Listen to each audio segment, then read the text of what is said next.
السلام علیکم ورحمۃ اللہ وبرکاتہ۔ الحمد للہ نحمده ونستعینه ونستغفره ونعوذ باللہ من شرور انفسنا ومن سیئات اعمالنا من يهده اللہ فلا مضل له ومن يضلل فلا هادی له واشهد ان لا الہ الا اللہ وحده لا شریک له واشهد ان محمدا عبده ورسوله اما بعد فإن خير الحديث كتاب الله وخير الهدي هدي محمد صلى الله عليه وسلم وشر الأمور محدثاتها وكل محدثة بدعة وكل بدعة ضلالة وكل ضلالة في النار۔ تمام حمد و ثنا اور تعریفیں اللہ رب العالمین کے لیے ہے، جو ہمارا خالق بھی ہے، مالک بھی ہے، رازق بھی ہے، مدبر بھی ہے، اور اسی کا ہم شکر ادا کرتے ہیں۔ وہی اکیلا معبود ہے کہ جس کی عبادت کرنا ہم پر لازم اور فرض ہے، وہی مستحق عبادت ہے۔ اسی نے ہمارے لیے اس دنیا میں اور آخرت کے حوالے سے رہنمائی کے اسباب اور رہنمائی کے لیے سامان مہیا کیا۔ خصوصاً دینی حوالے سے جو اللہ تعالیٰ نے ہمارے لیے رہنمائی کے اسباب مہیا کیے ہیں، ان میں سے انبیاء اور رسل علیہ السلام کے ایک سلسلے کو جاری فرمایا، جس کا اختتام محمد رسول اللہ صلی اللہ علیہ وسلم پر کیا۔ اور اللہ تعالیٰ کے ہم بے حد شکر گزار ہیں کہ اللہ تعالیٰ نے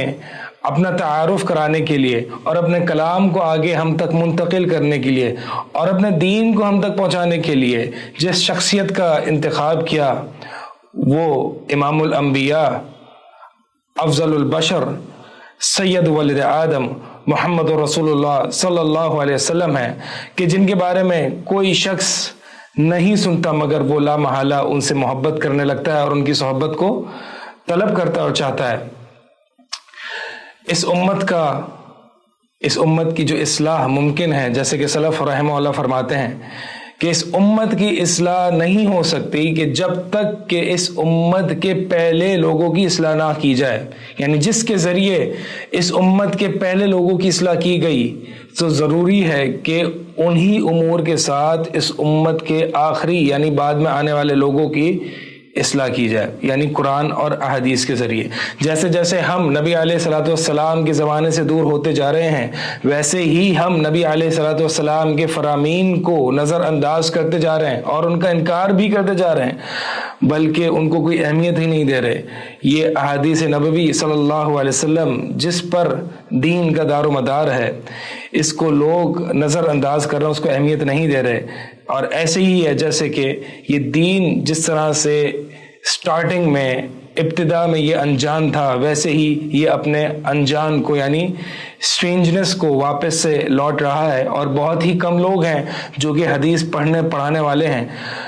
تو اللہ تعالیٰ کا ہم پھر سے ایک دفعہ شکر ادا کرتے ہیں کہ اللہ تعالیٰ نے ہمیں یہ موقع دیا، یہ توفیق دی کہ ہم اللہ کے نبی صلی اللہ علیہ وسلم کی احادیث اور ان کے اقوال، ان کے افعال کو ہم آپ کے سامنے رکھ سکیں اور اس علم و تعلم کے سلسلے کو ہم جاری رکھ سکیں۔ اسی سلسلے میں ہم آپ کے سامنے ایک کتاب، ایک چھوٹا سا رسالہ لے کے حاضر ہوئے ہیں نبی علیہ الصلوۃ والسلام کی احادیث کا، جسے الاربعون النبویہ، یعنی یہ 40 احادیث جس میں اگرچہ 42 احادیث ذکر کی گئی ہیں، اس کا ایک مجموعہ، اس کا ایک چھوٹا سا رسالہ، جس کی مؤلف الامام المحدث الحافظ محی الدین ابو زکریا یحییٰ النووی رحمہ اللہ ہیں۔ انہوں نے اس میں 42 احادیث ذکر کی ہیں، اور ان 42 احادیث کیا وجہ ہے کہ صحیح بخاری، صحیح مسلم اور دیگر کتب ستہ میں ان 42 احادیث کا انتخاب امام نووی رحمہ اللہ نے اس کتاب میں کیا ہے، یعنی کس بنیاد پر یہ انتخاب کیا ہے، وہ انشاءاللہ ہم امام نووی نے جو اس کتاب میں مقدمہ قائم کیا ہے، اس میں کیا آبجیکٹیوز ہیں امام نووی کے اس کتاب کے، اور اس کے مقاصد کیا ہیں، کیوں امام نووی رحمہ اللہ نے یہ سلیکشن کی ہے، کس بنیاد پر یہ سلیکشن کی ہے، کیا مقاصد ہیں امام نووی رحمہ اللہ اس کتاب کو لکھ کر آگے کیا چاہتے ہیں کہ وہ مطالب، وہ مقاصد اچیو ہو جائیں، وہ ہم انشاءاللہ ان کے مقدمے میں پڑھیں گے۔ اس سے پہلے کہ ہم مقدمے میں داخل ہوں، امام نووی رحمہ اللہ، ابو زکریا یحییٰ بن شرف النووی رحمہ اللہ، ان کی عمر، وہ اس دنیا میں 46 سال عمر گزار کے گئے ہیں۔ ان کی وفات سند وفات جو ہے وہ 676 ہجری ہے. 46 سال میں امام نووی رحمہ اللہ جو ہمارے لیے ایک علمی تراث یعنی ایک علمی ورثہ چھوڑ کے گئے ہیں وہ نہایت قیمتی ہے اور بابرکت ہے. اللہ تعالیٰ نے ان اسلاف یہ جو ائمہ ہیں ان کی زندگی میں آپ دیکھیں کس طریقے سے برکت ڈالی کہ اس مختصر سی زندگی میں جو مؤلفین یہ جو ائمہ یہ کام کر کے گئے اپنی امت کے لیے. اور آج دیکھیں یہ چھوٹی سی کتاب ہے، حالانکہ امام صاحب کی بہت سی اور بھی کتابیں ہیں جیسے کہ ریاض الصالحین ہے، الاذکار ہے، تبیان ہے، اسی طرح صحیح مسلم جو کہ امام مسلم کی حدیث کی کتاب ہے اس کی شرح ہے، اور اسی طرح اربعون نوویہ ہے اور بھی دیگر کتابیں ہیں. تو اس مختصر سی زندگی میں امام صاحب اس دین کی کیا کچھ خدمت کر کے گئے ہیں، اس پر واقعی ہمیں رشک آتا ہے اور واقعی یہ پتہ چلتا ہے کہ اسلاف اور ائمہ کی زندگیوں میں اللہ تعالیٰ نے کس طریقے سے برکت ڈالی ہے کہ وہ مختصر سی زندگی میں کیا کچھ دین کے لیے اور دینی خدمات انجام دے کے گئے ہیں. امام صاحب جو ہیں وہ بڑے ثقہ حافظ اور ان کا یہ جو ہے بڑے مشہور امام ہیں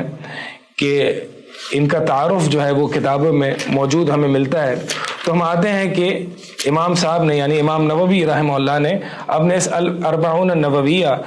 کہ مقدمے میں کیا لکھا ہے. اس کتاب کو تلقی بالقبول یعنی اس کتاب کو اہل علم نے ہاتھوں ہاتھ لیا ہے اور اس کی بہت سی شروحات اہل علم ذکر کرتے ہیں 70 سے زائد شروحات یعنی اس کتاب کی ایکسپلینیشنز موجود ہیں. حالانکہ اس کتاب میں کیا ہے بس احادیث ہیں اور امام صاحب نے جو اوپر چیپٹر قائم کیا وہ ہے تو احادیث ہی ہیں احادیث، لیکن احادیث کا سلیکشن بہت امپورٹنٹ ہے. جو امام نووی رحمہ اللہ نے جو سلیکٹ کیے ہیں احادیث وہ بہت امپورٹنٹ ہے اور کس بنیاد پر کیے وہ انشاءاللہ ہم مقدمے میں پڑھیں گے. اصل میں یہ کتاب جو ہے وہ امام حافظ ابن صلاح رحمہ اللہ انہوں نے ایک مجلس میں 26 یعنی 26 احادیث ڈکٹیٹ کی تھی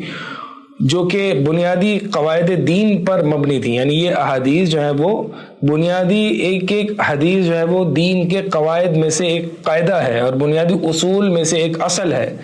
ہر ایک حدیث ایک پرنسپل ہے، ایک بنیادی مستقل حیثیت رکھتا ہے جس کے تحت بہت ساری برانچز اور فروعات جو ہیں وہ آتی ہیں. تو حافظ ابن صلاح رحمہ اللہ نے 26 احادیث ایک مجلس میں ڈکٹیٹ کی اور امام حافظ النووی رحمہ اللہ نے اس 26 احادیث میں 16 احادیث کا اضافہ کر کے 42 احادیث کو ایک کتابی شکل میں جو کہ الاربعون النوویہ جو کہ آپ کے سامنے ہے جو کہ ہم اس سیریز میں ان ایپیسوڈز میں ہم پڑھنے لگے ہیں. اللہ تعالیٰ سے دعا ہے کہ اللہ تعالیٰ ہمیں استقامت کی توفیق دے. اللہ تعالیٰ ہمیں ان احادیث کو سمجھنے کی توفیق دے. بہت ہی امپورٹنٹ احادیث ہے یہ، وہ احادیث ہیں جو کہ اصل الاصول ہیں یعنی یہ بنیادی احادیث ہیں کہ جن کو سمجھنے سے جن کی اصل فقاہت حاصل کرنے سے بہت سے ایسے دین کے معاملات اور فرعیات اور جزئیات حل ہو جاتی ہیں. لہٰذا ان احادیث کو صحیح سے سمجھا جائے، اہل علم کی ایکسپلینیشنز اور شروعات کی سپرویژن میں اور ان کے تحت جو ہے وہ ان احادیث کو ضبط کیا جائے. بلکہ امام نووی فرماتے ہیں کہ ان احادیث کو میں نے سند حذف کر دی ہے تاکہ ان احادیث کو یاد کرنے میں آسانی ہو. تو لہٰذا سب سے اول تو یہ کہ ان احادیث کو یاد کیا جائے کیونکہ جب احادیث اور قرآن کی آیت کی جتنی بھی نصوص ہوتی ہیں جب انسان کو یاد کرتا ہے تو ان کے دل کے اندر بیٹھتی ہیں اور بار بار یاد کرتا ہے، ریپیٹ کرتا ہے حتیٰ کہ عمل وجود میں آتا ہے. ایک دو دفعہ سننے سے شاید ویسا عمل وجود میں نہ آئے جس طرح سے بار بار اس کو یاد کر کے آگے بیان کر کے اس کو ریپیٹڈلی ذہن میں رکھ کے جو عمل وجود میں آتا ہے وہ شاید پہلی یا دوسری دفعہ احادیث سن کے انسان ایک کان سے سنتا ہے اور دوسرے کان سے نکال دیتا ہے. تو لہٰذا ضروری ہے اس بات کے کہ یہ خاص طور پر ہم ان احادیث کا تفقہ یعنی ان احادیث کو اچھے طریقے سے سمجھیں اور ممکن ہو تو ان احادیث کو یاد کریں اور اپنے بچوں کو یاد کرائیں کیونکہ یہ احادیث بہت امپورٹنٹ ہیں اور دین کی بنیادیں ان احادیث پر قائم ہیں. تو امام نووی رحمہ اللہ نے جو مقدمہ اس کتاب کا قائم کیا ہے اس کو ہم لفظ بہ لفظ تو نہیں پڑھیں گے، البتہ جو اہم نکات ہیں جو امپورٹنٹ پوائنٹس ہیں وہ انشاءاللہ میں آپ کے سامنے ذکر کروں گا. امام نووی رحمہ اللہ جو ہے وہ فرماتے ہیں کہ اپنے مقدمے میں عموماً جو ہے وہ 40 احادیث یاد کرنے کے بارے میں اور 40 احادیث کو حفظ کرنے کے بارے میں، ان کو سمجھنے کے بارے میں بہت ساری روایات ملتی ہیں ہمیں نبی صلی اللہ علیہ وسلم سے۔ ایک روایت میں ہے کہ جو 40 احادیث جو ہے وہ یاد کر لیتا ہے، اللہ تعالیٰ اس کو فقیہ بنا دیتا ہے، اللہ تعالیٰ اس کو قیامت والے دن فقہاء کے گروپ میں ان کو شامل کرتا ہے۔ لیکن امام نووی رحمہ اللہ فرماتے ہیں واتفق الحفاظ والا انه حدیث ضعیف وان کثرت طرقه، کہ امام نووی فرماتے ہیں کہ یہ ساری احادیث جو 40 احادیث کی یاد کرنے اور ان کے سمجھنے کے بارے میں وارد ہوئی ہیں، یہ تمام احادیث اور ان کے تمام طرق جو ہیں وہ ضعیف ہیں، لہٰذا ان میں سے کسی پر بھی اعتماد کرنا نہیں چاہیے، بلکہ عموماً احادیث پڑھنے پڑھانے کی جو فضیلتیں ہیں ان کو ہی ذہن میں رکھتے ہوئے ان احادیث کو سمجھنا اور ان کو یاد کرنا چاہیے۔ پھر امام نووی رحمہ اللہ اپنے مقدمے میں فرماتے ہیں کہ 40 احادیث کو ایک جگہ ذکر کرنے میں اس میں وہ پہلے نہیں ہے، بلکہ امام نووی رحمہ اللہ سے بھی بہت سے لوگ، بہت سے ائمہ پہلے گزر چکے ہیں جنہوں نے 40 احادیث اپنے اپنے ایک باب میں، مثال کے طور پر 40 احادیث جہاد کے باب میں، 40 احادیث عبادت کی فضیلت کے باب میں، 40 احادیث کوئی بھی کسی بھی ٹاپک یا بڑے باب میں اہل علم نے یہ ذکر کی ہیں اور اس پر ایک کتاب لکھی ہے کہ ہر کسی مصنف نے 40 احادیث ایک مستقل باب کے اعتبار سے ذکر کی ہیں۔ تو جن علماء نے یہ کام پہلے امام نووی سے کر گزرے ہیں، امام نووی نے ان کا نام بھی لیا ہے، مثال کے طور پر عبداللہ بن مبارک نے فاول من علمته صنف فيه عبداللہ بن المبارک، کہ پہلے جو شخص ہیں جن کو میں جانتا ہوں کہ 40 احادیث کا مجموعہ ایک جگہ انہوں نے ذکر کیا، اس کو ایک کتابی شکل یا رسالے کی شکل دی ہے، وہ کون ہے؟ امام نووی فرماتے ہیں عبداللہ بن مبارک رحمہ اللہ ہیں۔ ثم محمد بن اسلم الطوسی العالم الربانی، پھر اس کے بعد جو ہے محمد بن اسلم الطوسی ہیں جو کہ ایک پائے کے عالم دین ہیں اور ربانی مربی ہیں، عالم دین ہیں، ایک باعمل عالم دین ہے جو لوگوں کی دین پر تدریجاً سٹیپ بائی سٹیپ تربیت کرتے ہیں۔ ثم الحسن بن سفیان النسائی، ایک میرے نسخے میں یہاں النسائی ہے، باقی دیگر نسخے میں جو ہے النسوی ہے، بہرحال الحسن بن سفیان رحمہ اللہ ہیں، اسی طرح ابو بکر العجری یہ بھی ہیں، اسی طرح ابو بکر محمد بن ابراہیم الاصفہانی یہ بھی ہیں، امام حاکم بھی ہے، الدارقطنی رحمہ اللہ یہ بھی ہیں، اور اسی طرح جو ہے ابو عبد الرحمن سلمی رحمہ اللہ، یہ سارے مقدمے میں جو نام ذکر کیے امام نووی رحمہ اللہ نے یہ سب سبقت لے جا چکے ہیں 40 احادیث کے مجموعے کو ایک کتابی یا رسالے کی شکل میں جمع کرنے میں۔ تو امام نووی فرما رہے ہیں میں پہلا نہیں ہوں، تو لہٰذا میں کیوں اس 40 احادیث کے مجموعے کو ایک جگہ جمع کر رہا ہوں، میں کیوں کر رہا ہوں، خصوصاً جب میں یہ بھی جانتا ہوں کہ یہ 40 احادیث کے بارے میں جتنی بھی احادیث وارد ہوئی ہیں ان کو سمجھنے کے بارے میں، ان کو یاد کرنے کے بارے میں، ان کے تفقہ کے بارے میں جتنی بھی احادیث وارد ہوئی ہیں یہ سب ضعیف ہیں، تو پھر میں کیوں جمع کر رہا ہوں، میں کیوں یہ کام کر رہا ہوں؟ تو امام نووی رحمہ اللہ فرماتے ہیں کہ میں نے اللہ تعالیٰ سے ان 40 احادیث کو جمع کرنے میں استخارہ کیا اللہ تعالیٰ سے۔ اس سے میں یہ پتہ چلا کہ استخارہ صرف مباح کاموں میں نہیں ہوتا، استخارہ صرف مباح کاموں میں نہیں ہوتا، حالانکہ بہت سے لوگ یہ سمجھتے ہیں کہ شاید استخارہ صرف مباح کاموں میں ہوتا ہے، یعنی معاملات میں ہوتا ہے، دنیاوی معاملات میں ہوتا ہے، مثال کے طور پر میں کون سا کاروبار کروں، میں کہاں رشتہ اپنا بھیجوں، یا میں جو ہے وہ کون سی چیز خریدوں کون سی نہیں خریدوں، انہی معاملات میں جو ہے وہ لوگ سمجھتے ہیں کہ استخارہ کیا جاتا ہے جہاں پہ تردد ہوتا ہے۔ دین کے معاملے میں شاید لوگ سمجھتے ہیں کہ استخارہ نہیں کیا جاتا، ایسا نہیں، بلکہ امام بخاری رحمہ اللہ نے بھی اپنی صحیح بخاری کے لیے استخارہ کیا تھا۔ اسی طرح امام نووی فرماتے ہیں کہ میں نے 40 احادیث، یعنی بظاہر تو یہ بہت چھوٹا کام نظر آ رہا ہے کہ 40 احادیث کو کتب ستہ یا کتب احادیث سے سلیکٹ کر کے ایک جگہ مرتب کر لینا، اس کو جمع کر لینا، بظاہر تو یہ بہت چھوٹا سا کام نظر آ رہا ہے، لیکن امام نووی رحمہ اللہ فرماتے ہیں کہ میں نے اس چیز کے لیے بھی استخارہ کیا اللہ تعالیٰ سے، تو لہٰذا دینی معاملات کے لیے بھی، عبادات کے لیے بھی انسان یا کوئی بھی دینی خدمت یا دینی جذبہ ہو، اس امت کے لیے وہ خدمت کرنا چاہ رہا ہو کوئی بھی شخص، تو اس کے لیے بھی استخارہ کیا جاتا ہے۔ اب سوال یہ ہے کہ ان چیزوں کے لیے استخارہ کیوں کیا جاتا ہے؟ کیونکہ دینی کام تو ہوتے ہی اچھے ہیں، دینی کام تو انسان کی دنیا اور آخرت کے لیے ہوتے ہی اچھے ہیں. معاملات میں یعنی نکاح کا معاملہ ہو یا تجارت کا معاملہ ہو, اس میں تو انسان استخارہ اس لیے کرتا ہے کہ اس کو پتہ نہیں ہوتا کہ آیا کہ وہ دین اور دنیا کے معاملے میں اس کے لیے بہتر ہے یا نہیں. لیکن دینی معاملات میں تو دین اس کے لیے بہتر ہے, اس میں تو کوئی دو رائے ہے ہی نہیں. تو پھر اس کے لیے کیوں استخارہ کیا جا رہا ہے, اور ائمہ دین اس کے لیے استخارہ کیوں کرتے رہے؟ تو اہل علم فرماتے ہیں کہ دینی معاملات میں استخارہ کرنا بھی ضروری ہے تاکہ یہ انسان اس تردد میں واقع نہ ہو کہ میں کون سا کام میرے لیے افضل ہے. مثال کے طور پر دینی کام بھی, دینی خدمات بھی بہت ہوتی ہیں, انسان کے پاس بہت چوائسز ہوتی ہیں. مثال کے طور پر فلاں وقت میں انسان چیریٹی بھی کر سکتا ہے, وہ بھی دینی خدمت ہے. نماز بھی پڑھ سکتا ہے, وہ بھی دینی خدمت ہے. کتاب بھی لکھ سکتا ہے, وہ بھی دینی خدمت ہے. کتاب لکھے تو مثال کے طور پر عبادت کی فضیلت کے بارے میں لکھے, یا عبادت کی فقہ کے بارے میں لکھے, یا نماز کے بارے میں لکھے, یا آج کل کی جو مسائل ہے اس کے بارے میں لکھے. کتاب بھی لکھنے میں بہت سارے چوائسز اویلیبل ہیں اس کے پاس. تو لہٰذا ان میں بھی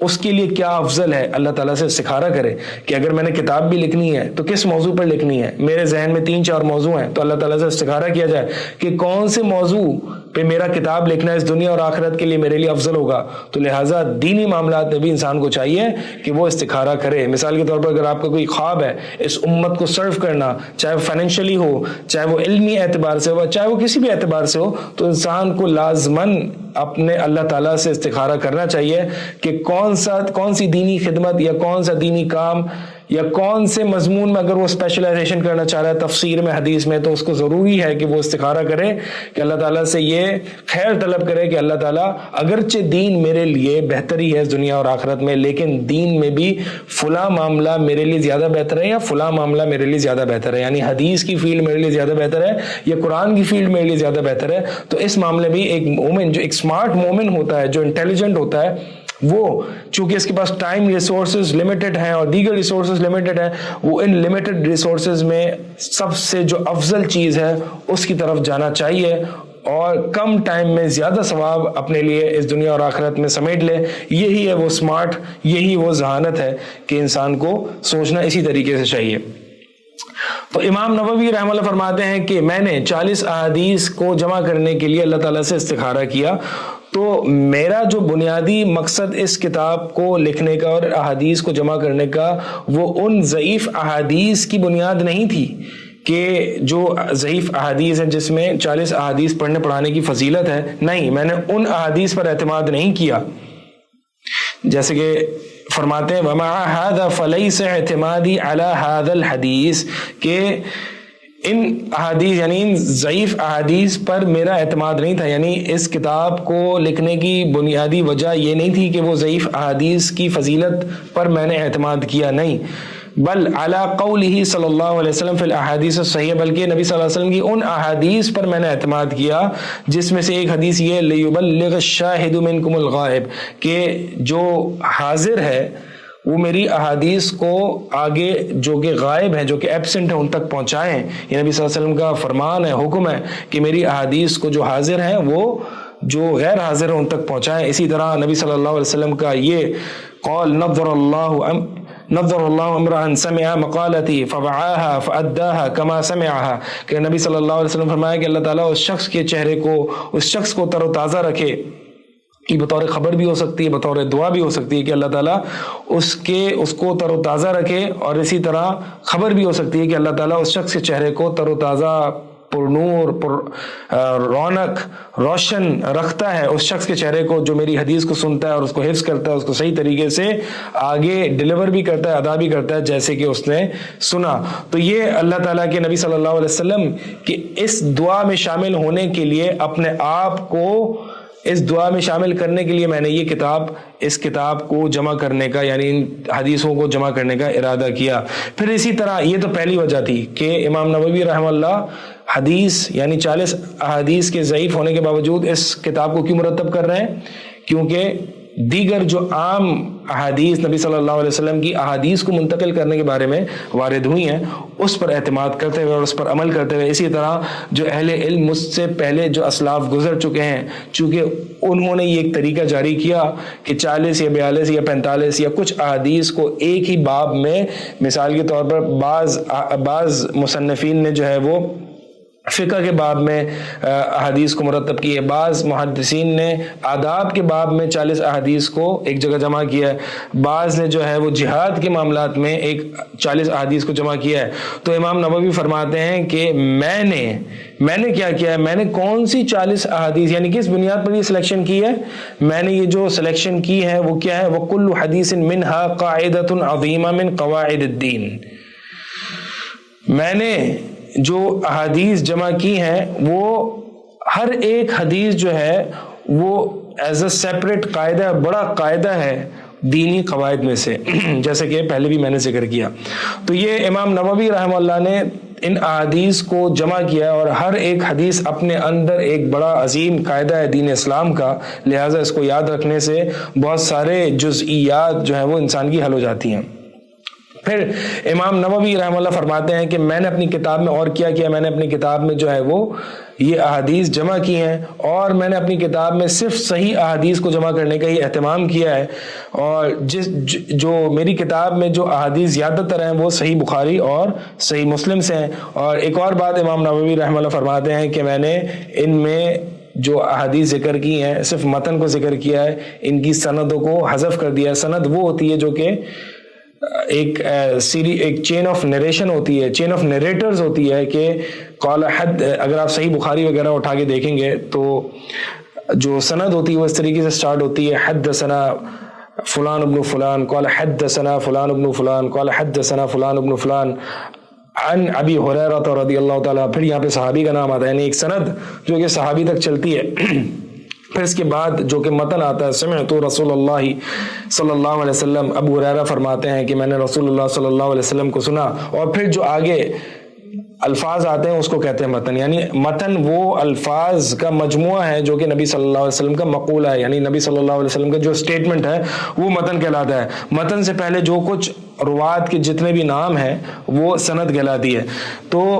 امام نووی فرما رہے ہیں کہ میں نے اسانید کو حذف کر دیا اور صرف متن کو ذکر کیا ہے تاکہ اس کو یاد کرنا، یعنی ان احادیث کو یاد کرنا آسان ہو جائے۔ اور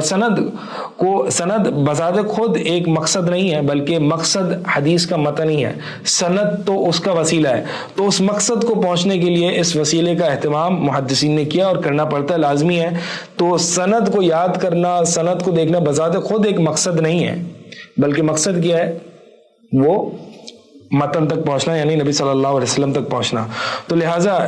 امام حافظ ابو زکریہ یحییٰ نووی رحمہ اللہ کا مقصد جو ہے وہ یہ ہے کہ بنیادی موٹے موٹے قواعد جو کہ احادیث سے ثابت ہیں ان کو ایک جگہ جمع کر دیا جائے اور ان کی سندوں کو حذف کر دیا جائے، اومٹ کر دیا جائے، تاکہ ان کی احادیث کو یاد کرنا آسان ہو۔ پھر اس کے بعد جو ہے وہ اب یہاں مقدمہ امام نووی رحمہ اللہ کا ختم ہوتا ہے اور پھر احادیثیں سٹارٹ ہوتی ہیں، اور پہلی حدیث جو ہے وہ انما الاعمال بالنیات، جو کہ بڑی مشہور حدیث ہے اور بڑا ہی دین کا بنیادی قاعدہ ہے۔ اس کو ہم انشاءاللہ نیکسٹ ایپیسوڈ میں ہم کور کریں گے۔ انٹل ناؤ آپ کے بھائی حنین حبیب انشاءاللہ